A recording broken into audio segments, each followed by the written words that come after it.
Hi everyone, welcome to Hindi NCERT. आज हम इतिहास का चैप्टर नंबर 7 स्टार्ट करने जा रहे हैं। ये क्लास 6 की हिस्ट्री है। हिस्ट्री का 7 चैप्टर 1 to 6 कंप्लीट हो चुका है। राज्य से साम्राज्य।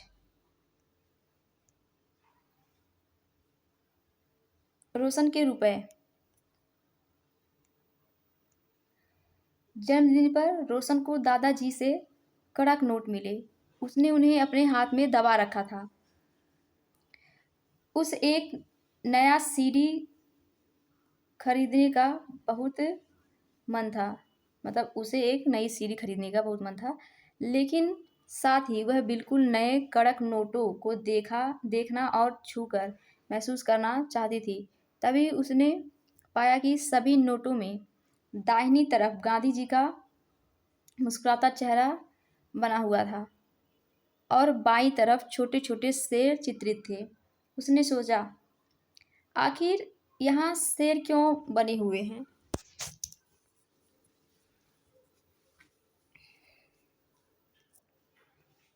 जैसा कि हम भी कोई नई चीज़ देखते तो सोचते हैं ऐसा क्यों है, आखिर ये लगा है तो क्यों लगा है, किस लिए लगा है, क्या वजह हो सकती है।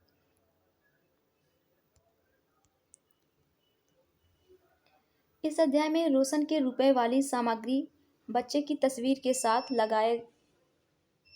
हम जिन शेरों के चित्र रुपयों पैसों पर देखते हैं उनका एक लंबा इतिहास है। उन्हें पत्थरों को काटकर बनाया गया और फिर उन्हें सारनाथ में एक विशाल स्तंभ पर स्थापित किया गया था। इस विषय में तुमने अध्याय 6 में पढ़ा। इतिहास के महानतम राजाओं में से एक अशोक के निर्देश पर इसके जैसे कई स्तंभों और पत्थरों पर अभिलेख उत्कीर्ण किए गए।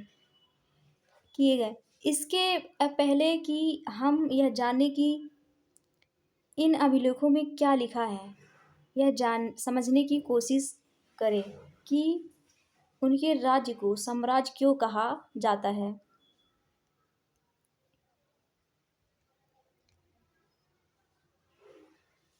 अशोक जिस साम्राज्य पर शासन करते थे उसकी स्थापना उनके दादा चंद्रगुप्त मौर्य ने लगभग 2300 साल पहले की थी। चाणक्य या कौटिल्य नाम के एक बुद्धिमान व्यक्ति ने चंद्रगुप्त की सहायता की थी। चाणक्य के कई विचार हमें अस्त्रशास्त्र नाम की किताब में मिलते हैं। साम्राज्य में बहुत से नगर थे। मानचित्र में उन्हें काले बिंदुओं से दिखाया गया है। इनमें साम्राज्य की राजधानी पाटलिपुत्र, उज्जैन और तक्षशिला जैसे नगर प्रमुख थे। तक्षशिला उत्तर पश्चिम और मगध एशिया। यहाँ देख लेते हैं वंश क्या होता है। जब एक ही परिवार के कई सदस्य एक के बाद एक राजा बनते हैं तो उन्हें एक ही वंश का कहा जाता है। मौर्य वंश में 3 महत्वपूर्ण राजा हुए। चंद्रगुप्त, उनका उसका बेटा बिंदुसार और बिंदुसार का पुत्र अशोक। ये अंडरलाइन करने योग्य है। चंद्रगुप्त के बाद कौन आया? बिंदुसार। बिंदुसार के बाद कौन आया? अशोक।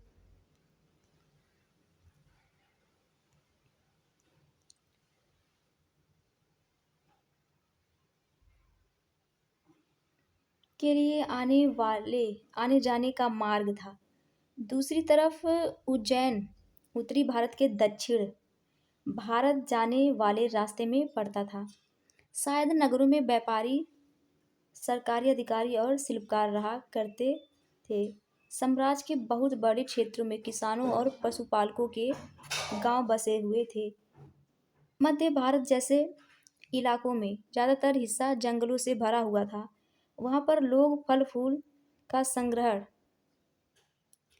और जानवरों का शिकार करके जीविका चलाते थे। साम्राज्य के अलग अलग इलाकों में लोग भिन्न भिन्न भाषाएं बोलते थे। वे लोग शायद अलग अलग प्रकार का भोजन करते थे और यहाँ तक कि अलग अलग किस्म की पोशाक भी पहनते थे। यहाँ देख लीजिए, लिखा है कि ओ गॉड,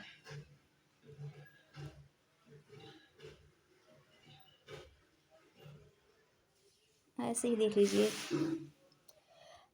लिखा है कि मौर्य साम्राज्य उस युग के प्रमुख नगर और अभिलेखों के प्राप्ति स्थल। देख लीजिए,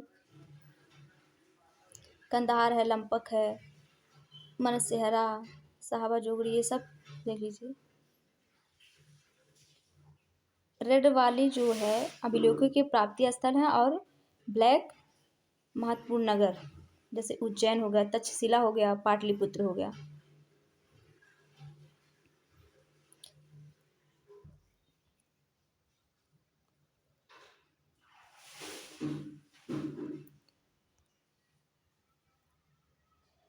राज्य साम्राज्य से कैसे भिन्न है?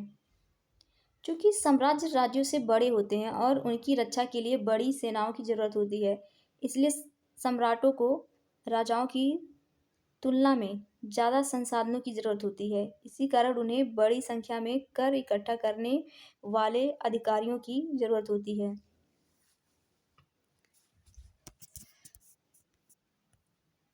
साम्राज्य का प्रशासन। क्योंकि मौर्य साम्राज्य बहुत बड़ा था, इसलिए अलग अलग हिस्सों पर अलग अलग ढंग से शासन किया जाता था। पाटलिपुत्र और उसके आसपास के इलाकों पर सम्राट का सीधा नियंत्रण था। इसका मतलब यह हुआ कि इसके इलाके के गांवों और शहरों के किसानों, पशुपालकों, शिल्पकारों और व्यापारियों से इकट्ठा करने के लिए राजा अधिकारियों की नियुक्ति करता था, जो राजा के आदेशों का उल्लंघन करते थे।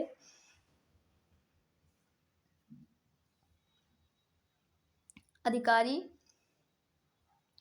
उनको सजा भी देते थे। इनमें से कई अधिकारियों को वेतन भी दिया जाता था। संदेशवाहक एक जगह से दूसरी जगह घूमते रहते थे और राजा के जासूस अधिकारियों के कार्यकलाप पर नजर रखते थे।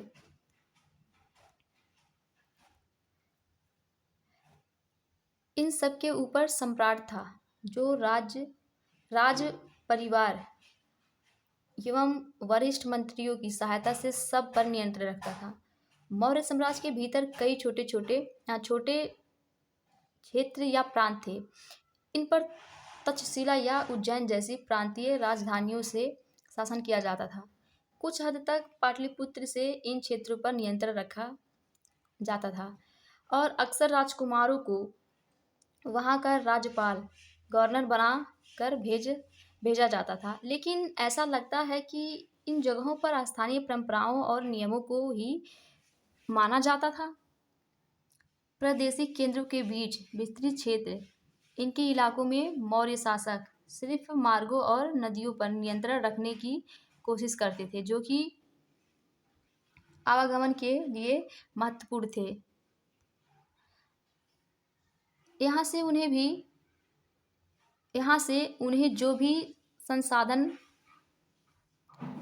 कर और भेंट के रूप में मिलते थे, उसे इकट्ठा किया जाता था। उदाहरण के लिए अर्थशास्त्र में यह लिखा है कि उत्तर पश्चिम कंबल के लिए और दक्षिण भारत सोने और कीमती पत्थरों के लिए प्रसिद्ध था। संभव है कि संसाधन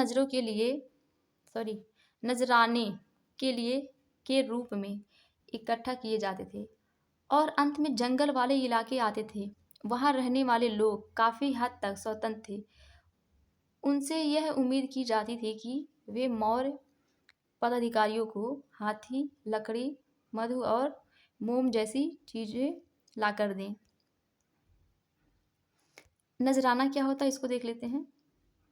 जहाँ कर नियमित ढंग से इकट्ठा किए जाते थे, वहीं नजराना नियमित रूप से भी संभव हो इकट्ठा किया जाता था। ऐसे नजराने विविध पदार्थों के रूप में प्रायः ऐसे लोगों से लिए जाते थे जो वे स्वेच्छा से इसे देते थे।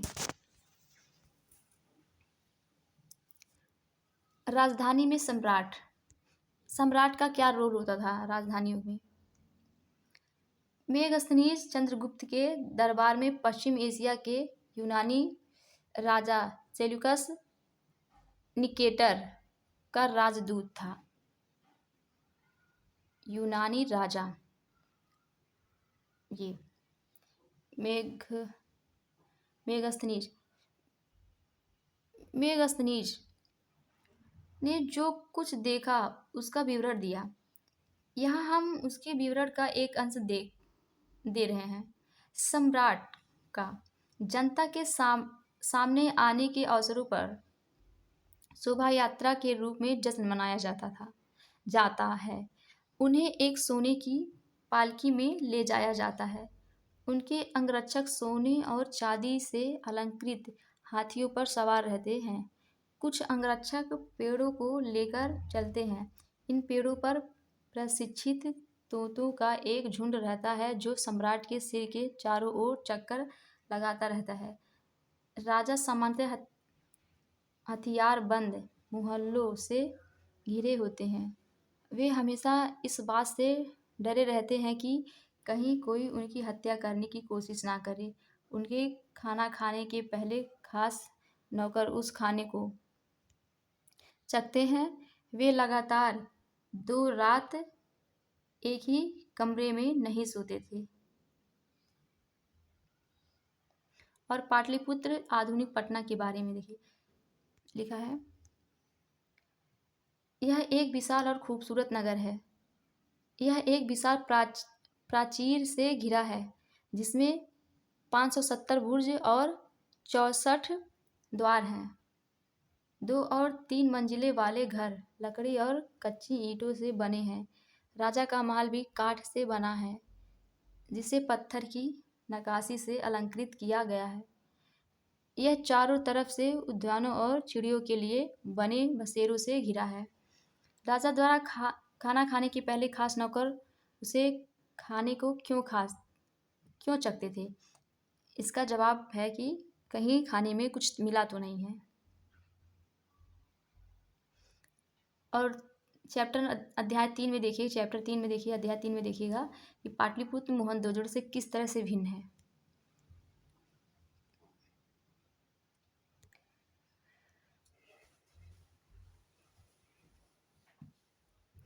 अशोक एक अनोखा सम्राट।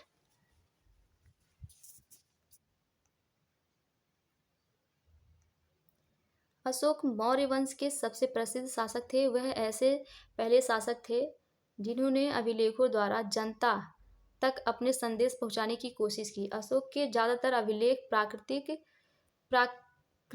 भाषा और ब्राह्मणी लिपि में हैं। अशोक का कलिंग युद्ध। कलिंग तटवर्ती उड़ीसा का प्राचीन नाम है। मानचित्र 5 में देखिएगा, पृष्ठ 64। अशोक ने कलिंग को जीतने के लिए एक युद्ध लड़ा, लेकिन युद्ध जनित हिंसा और खून खराबा देखकर उन्हें युद्ध से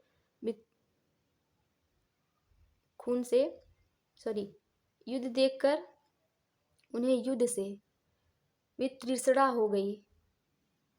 उन्होंने निर्णय लिया कि वे भविष्य में भी कभी युद्ध नहीं करेंगे। मतलब खून खराबा देखकर उन्होंने निश्चय कर लिया कि अब युद्ध नहीं लड़ेंगे।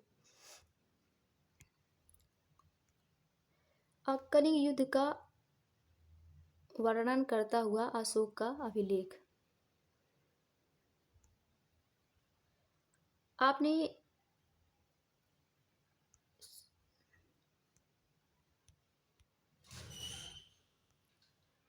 आपने एक अभिलेख में अशोक ने यह बात कही, राजा बनने के 8 साल बाद मैंने कलिंग विजय की। लगभग 1.5 लाख लोग बंदी बना लिए गए। 1 लाख से भी ज़्यादा लोग मारे गए। इससे मुझे अपार दुख हुआ। क्यों? जब किसी स्वतंत्र देश को जीता जाता है तो लाखों लोग मारे जाते हैं और बहुत सारे बंदी बना जाते हैं। इसमें ब्राह्मण और श्रमण भी मारे जाते हैं।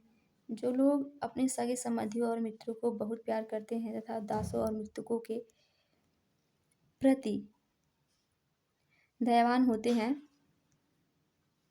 वे भी युद्ध में या तो मारे जाते हैं या अपने परिजनों को खो देते हैं। इसलिए मुझे पश्चाताप हो रहा है जब मैंने धर्म पालन करने एवं दूसरों को इसकी शिक्षा देने का निश्चय किया है। मैं मानता हूँ कि धर्म के माध्यम से लोगों का दिल जीतना बलपूर्ण विजय पाने से ज़्यादा अच्छा है। मैं यह अभिलेख भविष्य के लिए एक संदेश के रूप में इसलिए उत्कीर्ण कर रहा हूँ कि मेरे बाद मेरे बेटे और मेरे पोते भी युद्ध ना करें। इसके बदले उन्हें यह सोचना चाहिए कि धर्म को कैसे बढ़ाया जाए।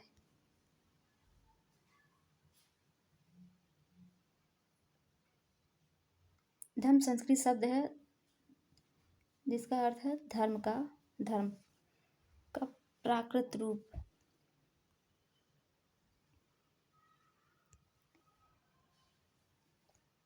अशोक का धर्म क्या था? अशोक के धर्म में किसी देवता की पूजा अथवा किसी कर्मकांड की आवश्यकता नहीं थी। उन्हें लगता था कि जैसे पिता अपने बच्चों को अच्छे व्यवहार की शिक्षा देते हैं, वैसे ही यह उनका कर्तव्य था कि अपनी प्रजा को निर्देश दे। वे बुद्ध के उपदेशों से भी परिचित हुए थे। ऐसी कई समस्याएं थी जिनके लिए उनमें संवेदना थी।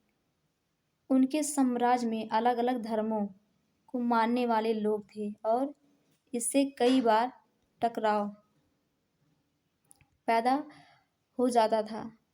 जानवरों की बलि चढ़ाई जाती थी। दासों और नौकरों के साथ क्रूर व्यवहार किया जाता था। इनके अलावा परिवार में और पड़ोसियों के बीच भी झगड़े होते रहते थे। अशोक ने यह महसूस किया कि इन समस्याओं का निदान उनका कर्तव्य है। इसलिए उन्होंने धम्म महामात नाम के अधिकारियों की नियुक्ति की जो जगह जगह जाकर धर्म की शिक्षा देते थे।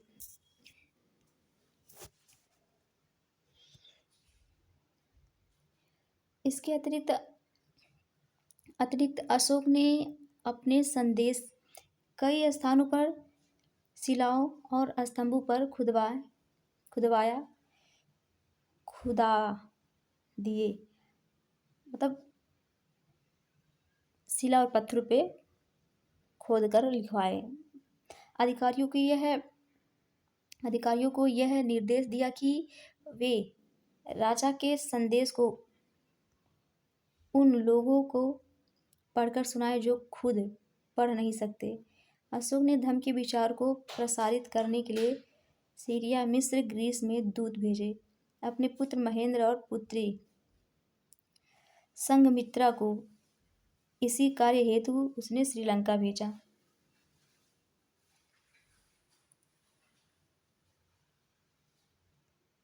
उन्होंने सड़कें बनवाई, कुएं खुदवाए और विश्राम गृह बनवाए। इसके अतिरिक्त उन्होंने मनुष्यों और जानवरों की चिकित्सा की भी व्यवस्था की। अपनी प्रजा के लिए अशोक का संदेश।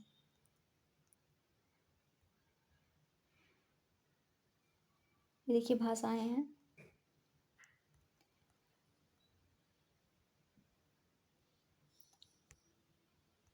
अशोक का संदेश पढ़ लेते हैं।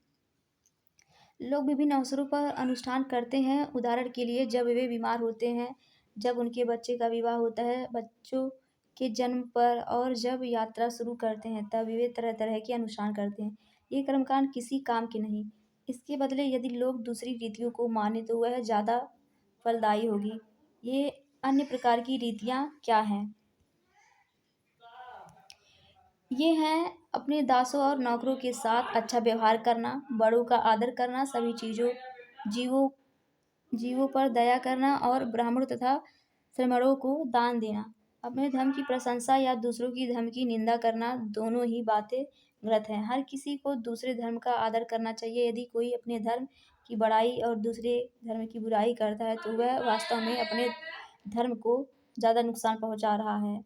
इसलिए हर किसी को दूसरे के धर्म के प्रमुख विश्वासों को समझने की कोशिश करते हुए उसका आदर करना चाहिए।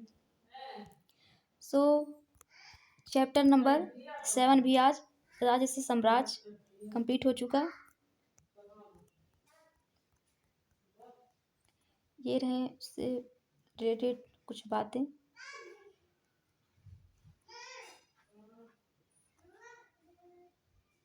और ये है रेशम मार्ग सहित महत्वपूर्ण व्यापारिक मार्ग। कैस्पियन सी, काला सागर, भूमध्य सागर यहाँ दिखाया गया है। Red, green, grey.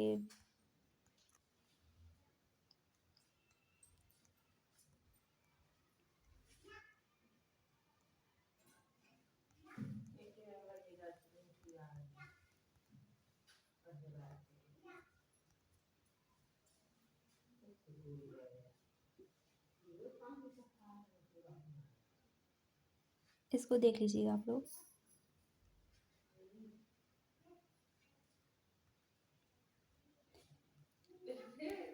Thank you so much.